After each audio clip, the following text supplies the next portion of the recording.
குரங்கின் சுட்டித்தனம். ஒரு மலை அடிவாரத்துல அழகான நீர்வீழ்ச்சி இருந்துச்சு.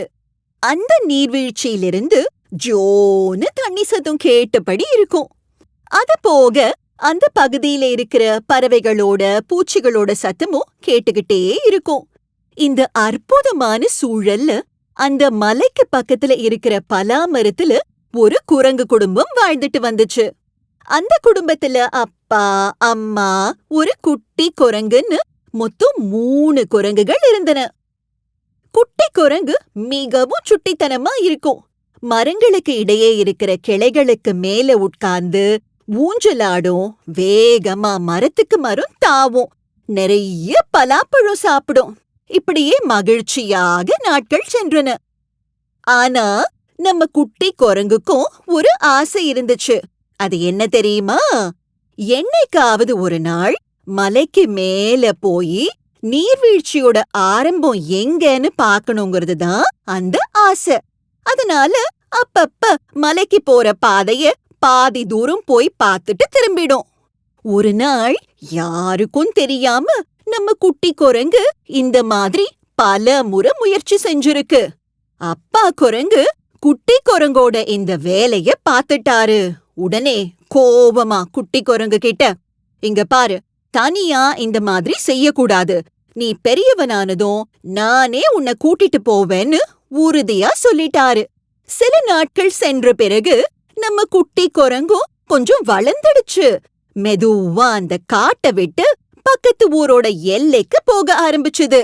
அப்படி போய் நேரம் போறதே தெரியாம குளத்துல நீந்து விளையாடிக்கிட்டு இருக்கோம். ஒரு நாள் தண்ணிக்குள்ள போய் ஆனந்தமா விளையாடிட்டு இருக்கும் பொழுது ஒரு வண்டி சத்தம். திரும்பி பார்த்தா ஒரு பள்ளிக்கூட பேருந்து கால்வாய்க்கு அந்த பக்கமா இருக்கிற சாலையில வந்து நின்னுச்சு. நம்ம குட்டி குரங்கு கண்களை விரிச்சு அந்த பேருந்தையே பார்த்துட்டு இருந்துச்சு.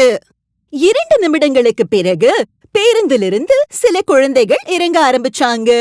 அதிலிருந்து ஒரு சிறுமி மட்டும் நம்ம குரங்க பாத்துட்டா. அவளுக்கு ரொம்ப கொண்டாட்டம் ஆயிடுச்சு.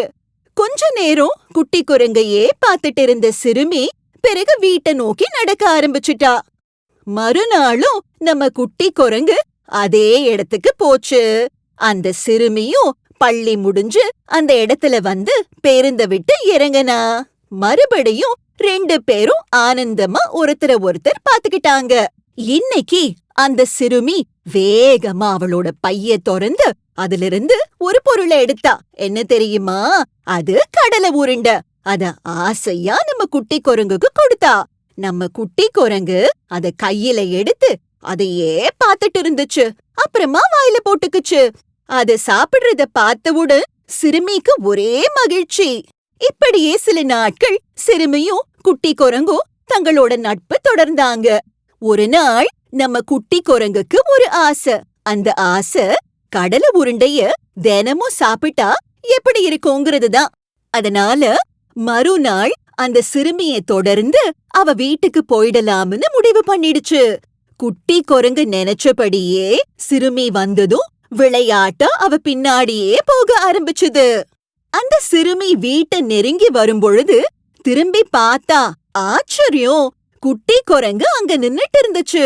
உடனே அவ வீட்டுக்குள்ள ஓடி போய் அவளோட தாத்தாவை கூட்டிட்டு வந்து அத காட்டினா. மேலும், தாத்தா, குட்டி குரங்கு நம்ம கூடவே இருக்கட்டும் தாத்தா.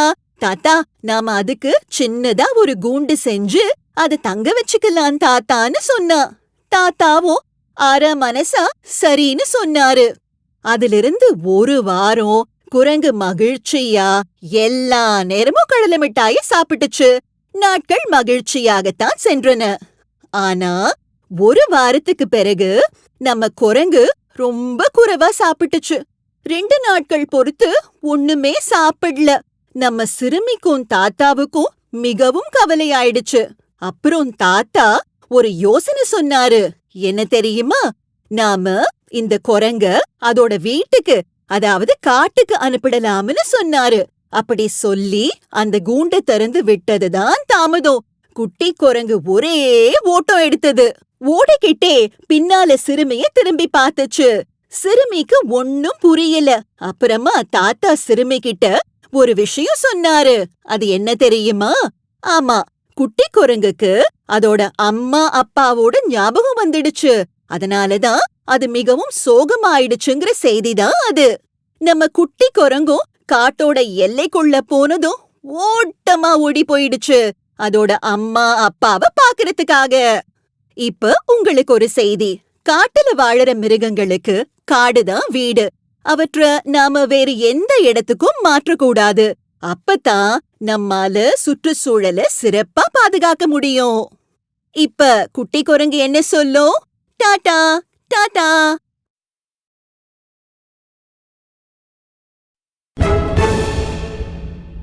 கதை ஆசிரியர் மற்றும் கதை சொல்லி ஷர்மிளா தேவி சிவகுமார். தயாரிப்பு professor doctor VPR Sivakumar, Mallankinaru. இந்த கதை உங்களுக்கும் உங்க குழந்தைகளுக்கும் ரொம்ப பிடிச்சிருந்தது அப்படின்னா ஆட்டுக்குட்டி சேனலை சப்ஸ்கிரைப் பண்ணுங்க. மறக்காம குழந்தைங்க வச்சிருக்கிற உங்க ஃப்ரெண்ட்ஸுக்கு இந்த வீடியோவை ஃபார்வர்ட் பண்ணுங்க.